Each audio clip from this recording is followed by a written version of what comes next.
방송에서 제공하는 투자 정보는 투자 판단에 대한 조언입니다. 방송에서 제공하는 주식의 가치, 가격 상승 및 가격 하락에 대해서는 방송사에서 보장하지 않습니다. 시청자 여러분 안녕하십니까. 오늘장 내일장 1부 출발하도록 하겠습니다. 서정덕입니다.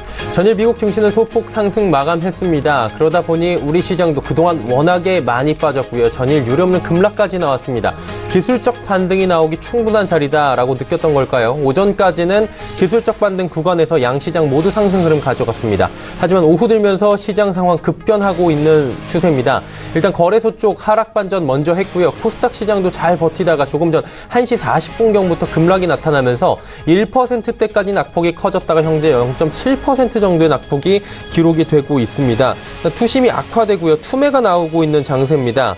여전히 남아있는 미중 무역 갈등 부분입니다. 일단 7월 6일까지 좀 지켜봐야 될 것 같은데 추가 관세 부과를 양 국가 간에 지금 강대 강으로 나갈 것이냐, 물밑 협상이 좀 진행이 잘 될 것이냐, 이번 주 금요일까지 좀 진행이 될 것 같고요. 북한 미사일 기지 확장 소식이 전일 들려왔는데 이 부분에 대한 앙금도 조금 남아있는 것 같습니다. 폼페이오 국무장관이 지금 북한을 방문해서 여러 가지 핵 시설과 관련된 여러 가지 후속 조치를 하겠다라는 소식들까지 전해지고 있는 상황인데 시장의 반응은 뜨겁진 못한 상황입니다. 일단은 기술적 반등 구간에 접어들었다라는 부분은 여전히 아니다라는 쪽으로 지금 인식이 가고 있는 모습입니다. 오후 들어서 이런 시그널 전부 다 없어진 상황이고요. 코스피 같은 경우에 연저점 다시 썼습니다. 코스닥도 지금 800선 아래로 내려가 있는 상황인데 어디가 바닥일지 참 어려운 시장입니다. 하나 둘씩 더 해결을 해봐야 될 것 같은데 오늘장 내일장에서 글로벌 이슈들부터 해서 시장의 이슈들까지 잡아가 보시길 바랍니다. 이 시각 헤드라인 뉴스를 통해서 소식 먼저 전해드리도록 하겠습니다. 지난달 채소값이 급등했지만 채소값이 주춤하면서 기름값이 급등했지만 소비자 물가는 1%대의 상승을 이어가고 있습니다. 통계청 소비자 물가 동향 자료를 보면 6월 소비자 물가 지수는 1년 전보다 1.5% 올라 9개월째 1%대를 유지했습니다. 국제 유가 상승 여파로 석유류가 10% 급등하며 전체 물가를 끌어올렸습니다. 5월에 껑충 뛰었던 농축산물 가격은 감자 등 채소값이 주춤하고 달걀이나 돼지고기 가격 등도 떨어지며 상승폭이 둔화됐습니다. 마이크 폼페이오 미국 국무장관이 오는 5일부터 7일까지 2박 3일간 북한을 방문해 6.12 북미 정상회담에 이은 후속 비핵화 협상을 한다고 미국 정부가 밝혔습니다. 국무부도 별도의 발표를 통해 싱가포르 정상회담 합의사항을 이행하고 협의를 이어가기 위해 폼페이오 장관이 5일부터 7일까지 평양을 방문한다고 밝혔습니다. 미중 무역전쟁이 확전 양상을 거듭하면서 중국 경제가 휘청거리고 있습니다. 중국이 6월 제조업 구매 관리자 지수 PMI는 무역전쟁 여파로 수출 주문이 감소하며 전월 51.9에서 51.5로 하락했고 상하이 종합지수가 급락하는 동시에 위안화 환율은 6.69 위안까지 치솟으며 중국 내부에서도 위기 경보가 나오고 있는 것으로 전해졌습니다. 아시아나항공이 사흘째 계속되고 있는 기내식 공급 차질과 관련해 공식적으로 사과했습니다. 아시아나는 새로운 케이터링 업체와 신규 서비스를 준비하던 중 이 회사 기내식 공장에 화재가 발생했고 이후 이를 수습하기 위해 다각적 노력을 펼쳤다고 말했습니다. 이어 아시아나는 회사의 인력과 자원을 집중 투입해 빠른 시일 내에 기내식 서비스가 안정화되도록 혼신의 노력을 다하겠다고 말했습니다.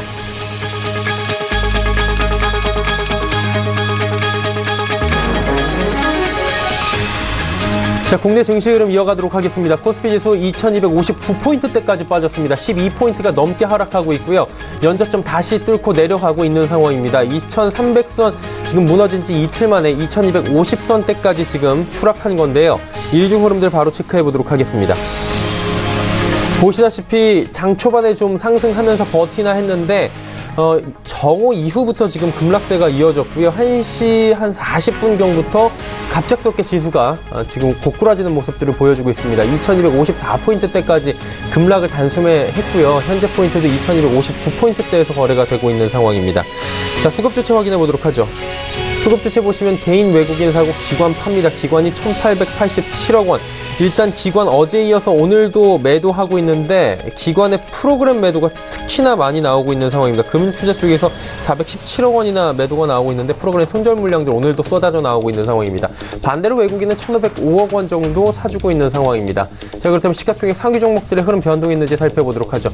다행히 삼성전자와 SK하이닉스는 버텨줍니다. 삼성전자 1%대, SK하이닉스는 2%대 상승이고요.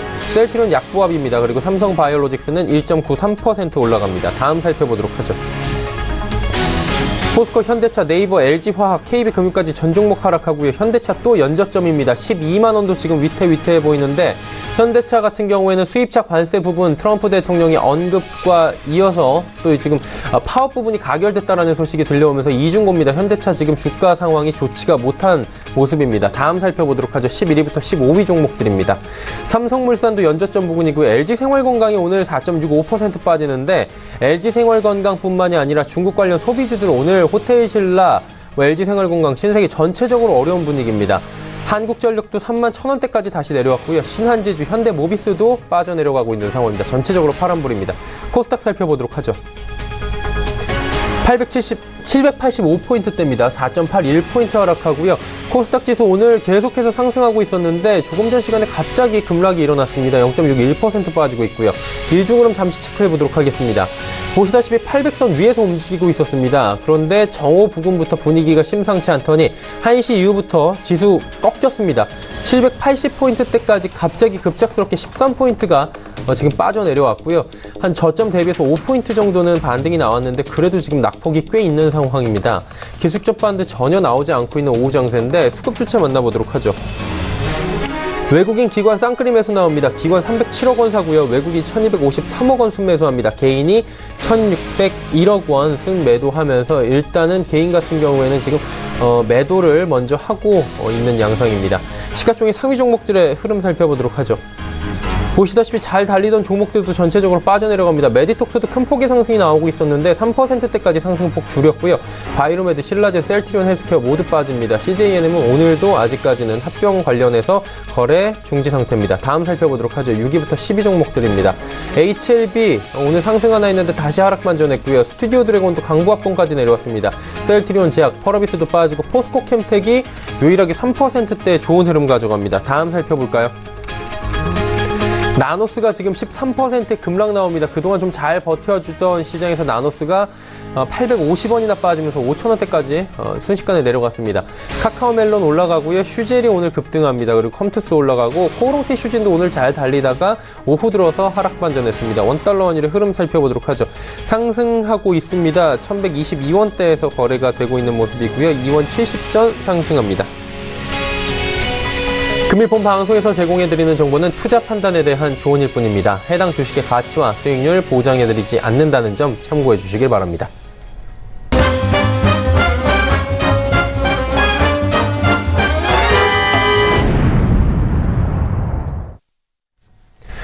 오늘장 이슈 바로 짚어보도록 하겠습니다. 유안타증권 메가센터 분당점의 백인범 대리입니다. 안녕하세요. 네, 안녕하십니까? 대리님, 오늘 장도 장 초반에는 그럭저럭 버티는 듯 하면서 기술적 반등 나오다가 지금 오후 들어서 고꾸라지고 있는데 장 진단 이슈를 통해서 먼저 해주시길 바랍니다. 네, 일단 아무래도 미국과 중국의 무역 분쟁 이슈라든가 그리고 그렇게 시장 심리가 약해진 상황에서 일부 예전 같으면 노이즈가 발생을 안 할 상황의 이슈도 지금 시장에서는 이슈로 작용하면서 시장 지수 부담 주는 상황이 이어지고 있는 상황이다라고 보시면 될 것 같습니다. 일단 오전까지만 하더라도 미국 제조업 PMI 호조세라든가 그리고 기술적 반등 구간에 접어든 점 등에 따라서 오전엔 좀 반등이 나왔었는데 일단 지금 시장 왜 이렇게 다시 또 빠졌냐라고 했을 때는 아무래도 앞서 말씀드렸던 투자 심리가 좋지 못한 상황 속에서 그 공정위 기업 집단국에서 이제 삼성그룹의 현장 조사를 착수했다라는 좀 내용이 좀 들린 점과 더불어서 위안화 절상과 절하가 좀 이렇게 나오는 상황, 그리고 또 중국에 대한 그런 문제점 등이 다시 한번 좀 부각이 되면서 그 위안화 관련한 문제가 지금 시장에 좀 부담으로 작용하고 있다라고 보시면 될 것 같습니다. 일단 그 외에도 일단 지금 오전장, 특히 중국 관련 소비주들의 약세가 오전장부터 좀 나왔던 상황이었는데요. 일단 전일 언론 보도상으로 중국 정부가 따이공에 대한 단속 강화로 따이공 물량이 좀 급감하고 있다라는 소식이 전해진 점 등이 좀 관련 업종 등의 투자 심리를 위축시켰던 상황이었습니다. 일단 전반적인 화장품 업종이 현 시점이 실적 바닥이 아닐 수도 있다라는 우려감 등이 급락 요인으로 작용했던 것으로 보여지고 있고요.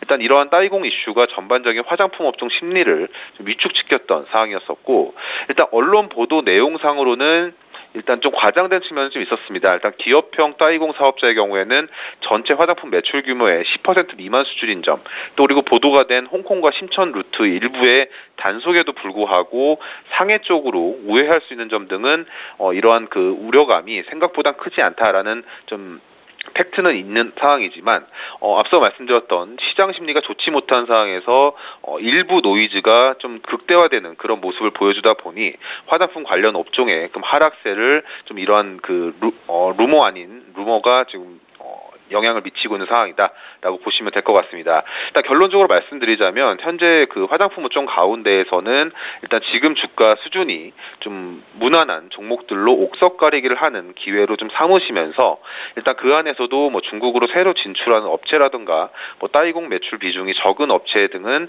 상대적으로 주가가 양호한 상황이기 때문에 업종 내에서 옥석 가리기 기회로 활용해보자라는 의견 좀 드리도록 하겠습니다. 지금 화장품 관련해서 여러 가지 뭐 업종별로 지금 문제점에 대해서 여러 가지 이슈에 대해서 말씀을 해주셨는데 좀 묶어서 여쭤볼게요. 오늘 질문 드리려고 사전에 저희가 합의했던 것과 함께 지금 호텔신라부터 해서 신세계까지 면세점 관련주로 묶어야 될지 이거를 호텔 관련주로 묶어야 될지는 지금 애매한 부분인데 급락 나오고 있거든요. 같은 부분으로 봐도 되는지 궁금하고요. 같은 이슈로. 그리고 그렇다면은 이 업종에 대해서 어떤 지금 대안이 필요할까요? 네, 일단 같은 업종으로 일부 봐도 무방하다라는 입장이긴 한데요. 우선은 구매에 있어서 직접 구매냐 아니면 간접 구매냐는 차이는 있을 수 있습니다. 일단 따이공들의 매출 자체가 면세점에서 어떻게 보면 B2B 형태로 이루어진 형태가 좀 있다 보니 오늘 호텔신라의 급락도 이러한 영향과 이어져 볼 수가 있다라고 볼 수가 있겠고요. 당연히 면세점에 납품을 하는 화장품 업체들도 그런 이슈에서 좀 자유로울 수는 없는 상황이긴 합니다. 일단 분리해서 보자면 일단 면세점 관련주들에 있어서는 일단은 좀 보수적인 시각으로 가자라고 말씀을 좀 드리고 싶고요.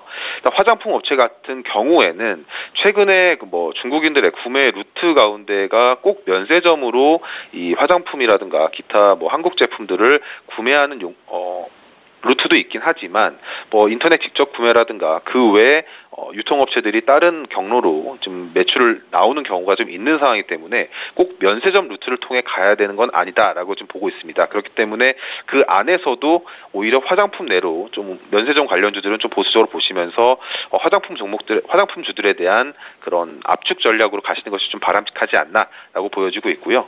일단 오늘 뭐 전반적으로 좀 반등이 좀 나왔던 화장품 관련주들 가운데에서도 일단 종목이 그래도 양호한 종목들로 가시면 좋을 것 같고 일례로 LG생활건강 같은 경우에는 이런 따이공 이슈가 좀 부담스럽지 않다라는 그 일각 분석에도 불구하고 주가 반등이 변변치 못한 상황입니다. 뭐 이러한 예들과 더불어서 봤을 때 좀 중국에 새로 진출하는 업체라든가 그리고 이제 중국 비중이 적은 아니면 뭐 따이공 매출 비중이 적은 종목들로의 종목들로 좀 압축하신 것이 좋지 않나 싶고요.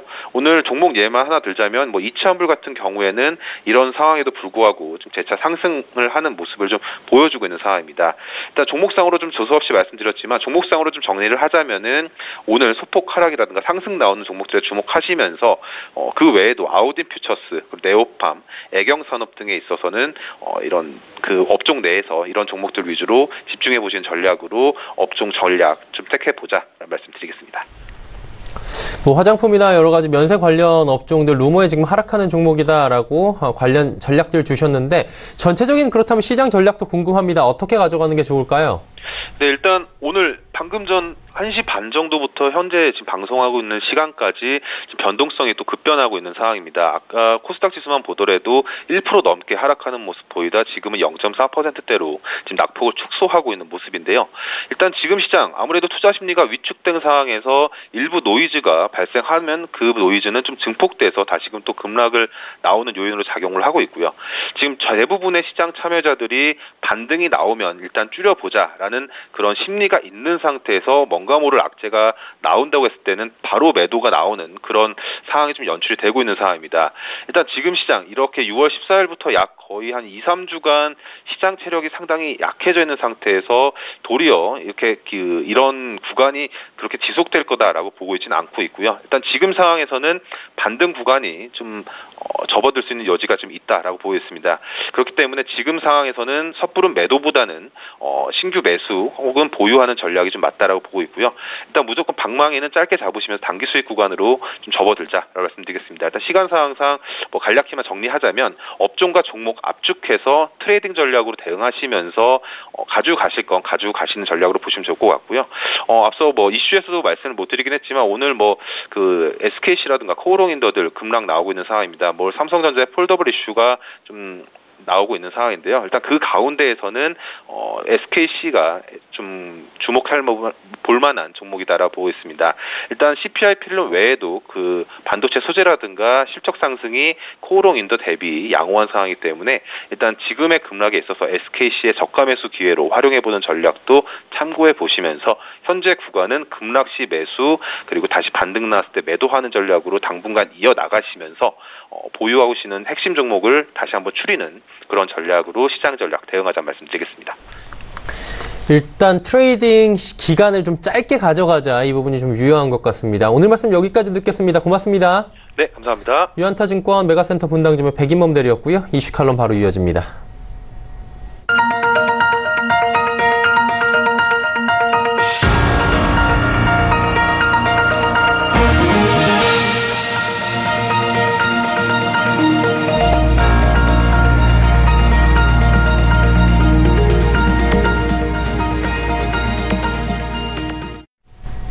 이슈 칼럼 이어가도록 하겠습니다. 미중산업경제연구소 조용찬 소장 연결돼 있습니다. 소장님 안녕하십니까?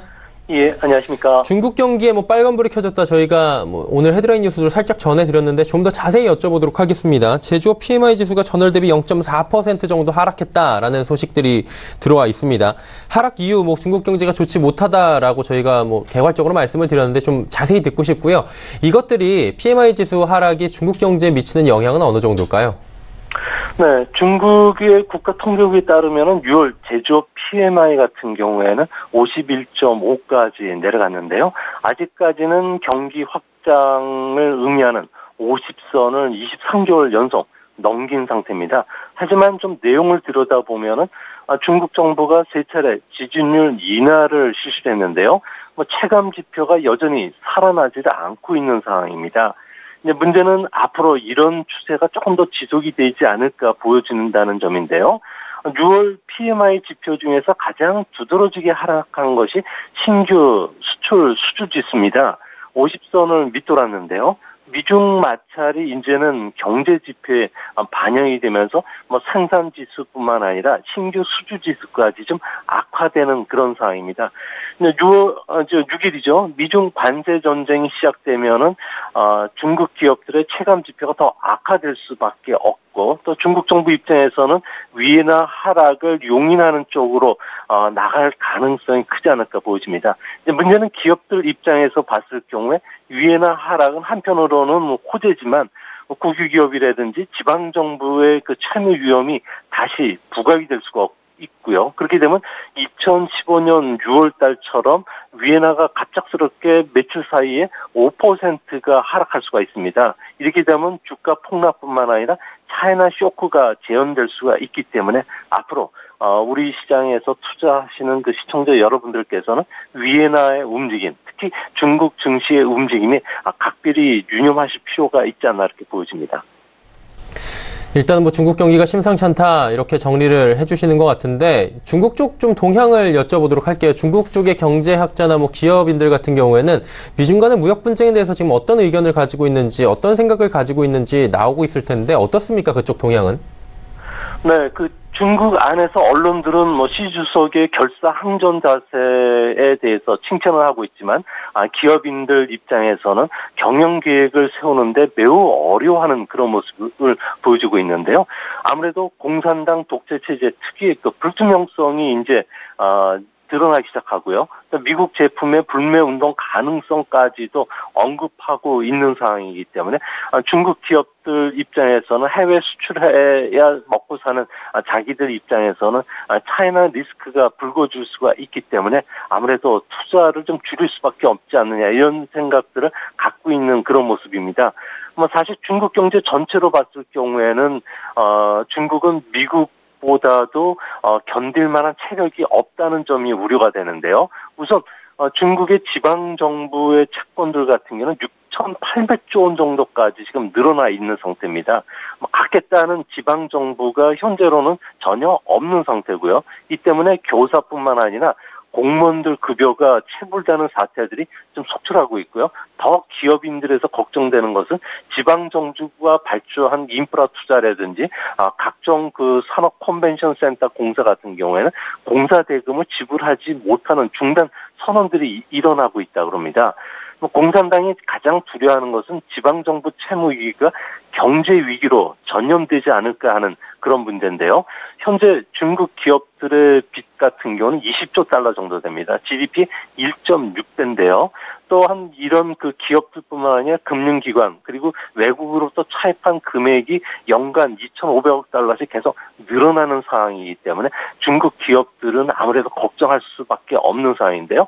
앞으로 수출 경기 부양을 위해서 위에나 하락을 계속 유도한다면 자본 도피가 더 빨라질 가능성이 있고요. 그렇게 되면 출구 없는 기업들 입장에서는 상당히 좀 고민스러워지기 때문에 지금 현재 중국 증시가 이렇게 폭락하는 것도 이런 우려를 반영한 때문으로 보여집니다.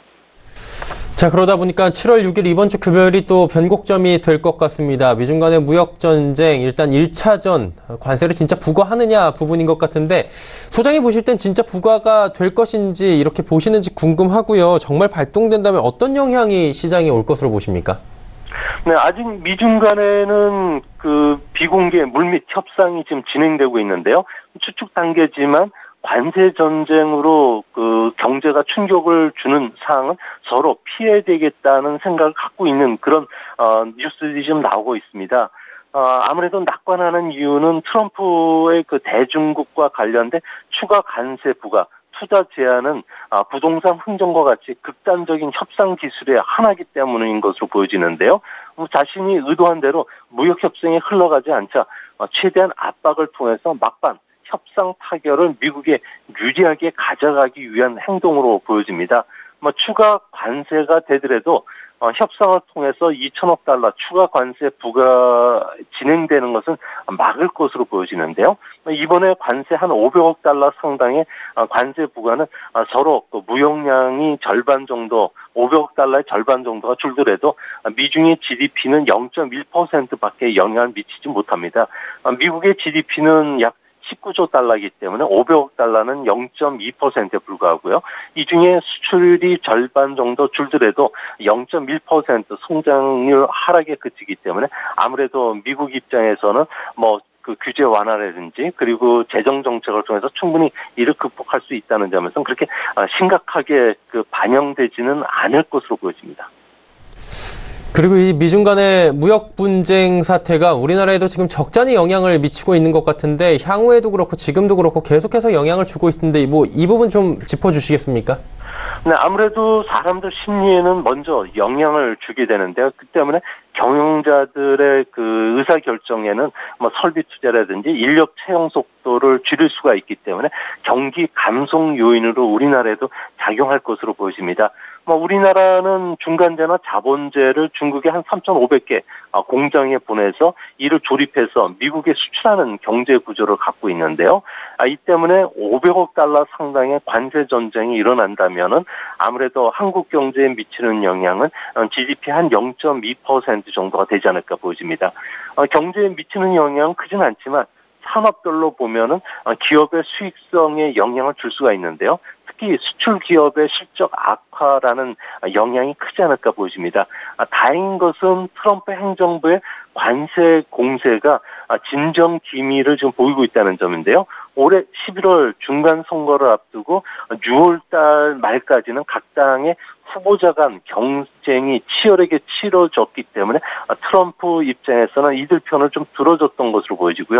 7월과 8월은 이런 경선이 끝난 상태고 중간 선거를 앞두고 정치적 소강 상태에 들어갑니다. 이 때문에 트럼프 대통령의 지원 유세가 없다는 점, 그리고 투입 공세도 수위가 좀 낮아질 가능성이 있기 때문에 아무래도 현재 이런 불확실성 문제는 다소 앞으로는 좀 진정되지 않을까 보여집니다. 물밑 협상되고 있다고 계속 말씀을 해주셨는데 혹시나 이게 잘 돼야 될 텐데 실패하게 된다면 진짜로 무역전쟁으로 진행이 되는 건가요? 아니면 그래도 조금씩 조금씩 강도를 높여가는 건가요? 네, 지금 무역 마찰이 가열되고 있는 것은 아무래도 치킨 게임 양상으로 좀 흘러가고 있는데요. 쟁점은 무역 불균형 문제가 아니라 첨단 산업으로 경제 패권을 구축하려는 중국 경제라는 측면이 가장 강한 것으로 보여집니다. 이 때문에 워싱턴 쪽 시각은 거시적인 측면에서 갈등이 계속 빚어질 수밖에 없는 구조적인 문제를 갖고 있다고 평가를 하고 있는데요. 이 때문에 1980년대 미일 간의 무역 전쟁과는 좀 차원이 다르고 좀 복잡할 수가 있고요. 또한 강대국으로서의 위신을 건 하이테크 전쟁, 패권 다툼 성격이 강하다는 겁니다.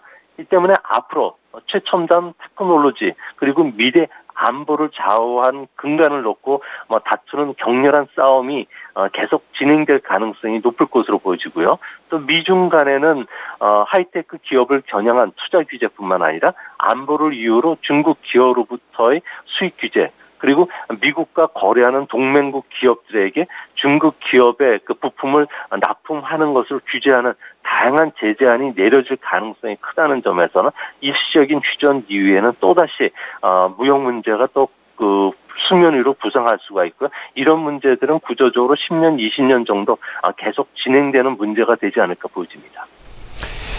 그리고 트럼프 대통령 같은 경우에는 지금 수입차 추가 관세 부과 지금 카드까지 꺼내 들었습니다. 이 부분에 대해서는 결국에는 자국으로 지금 어떤 것을 유도하기 위한 것이다라고 TV 인터뷰까지 한 것으로 알려지고 있는데 그런 부과료는 속셈이 있을 것 같아요. 궁극적인 목적이 있고 어떤 점에 있을까요?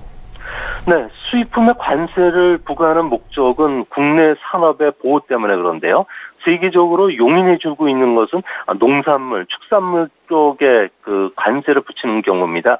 이때는 아무래도 식량 자급률이 떨어진다는 것은 안보에 치명적이기 때문에 허락을 하는 건데요. 공업 제품 중에서도 관세를 붙이는 대표적인 사례가 자동차입니다. 자동차 산업은 국가의 종합력을 나타내는 상징이기 때문에 그런데요. 미국 같은 경우에는 1년에 1725만 대의 자동차가 팔리지만 이 중에 수입차 비중은 44%에 달합니다. 일본, 캐나다, 멕시코가 각각 11% 차지하고요. 독일과 우리나라 순인데요. 이 때문에 트럼프 대통령은 통상확대법 232조에 근거해서 자동차라든지 자동차 부품의 20에서 25% 관세를 부과하려는 그런 움직임을 보여주고 있습니다. 미국 내 분위기로는 자동차 기업을 비롯해서 미국 상공회의소는 제재를 부르고요. 미국 고용에 악영향을 줄 뿐만 아니라 연간 450억 달러의 소비자 부담이 증가하고 있기 때문에 반대한다고 밝혔는데요. 문제는 11월 중간 선거를 앞두고 트럼프 지지자들 중에는 미시건주 자동차 공업지대 유권자가 많다는 게 부담입니다. 가을 선거를 앞두고 자동차에 대한 보호 무역주의가 앞으로도 계속 거세질 것으로 보여지기 때문에 아무래도 트럼프 입장에서는 추가 관세를 밀어붙일 것으로 보여지는데요. 다행인 것은 발동까지는 약 1년이라는 시간이 필요하기 때문에 당장 매출 감소로 이어지지 않는다는 점에서는 아무래도 이런 충격을 받았을 경우에는 기술적 반등도 일어날 수 있지 않을까 이렇게 보여집니다. 네, 미중 간의 무역 갈등에 대해서 오늘 자세히 이야기를 나눠봤습니다. 오늘 말씀 여기까지 듣겠습니다. 고맙습니다. 예, 감사합니다. 미중산업경제연구소 조용찬 소장이었습니다.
오늘장 내일장 일부 함께 하셨습니다. 잠시 뒤에는 이 자세한 종목 이야기 준비가 돼 있습니다. 두 분의 전문가와 함께 종목 이야기 해보고 종목 상담까지 이어가는 시간, 레벨업 트레이딩 타임 시간 준비되어 있으니까요. 2부도 기대 많이 해주시길 바랍니다. 잠시 뒤에 뵙겠습니다. 고맙습니다.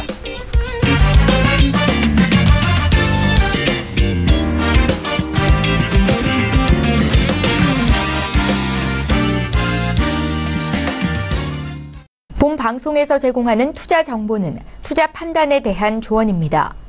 방송에서 제공하는 주식의 가치, 가격 상승 및 가격 하락에 대해서는 방송사에서 보장하지 않습니다.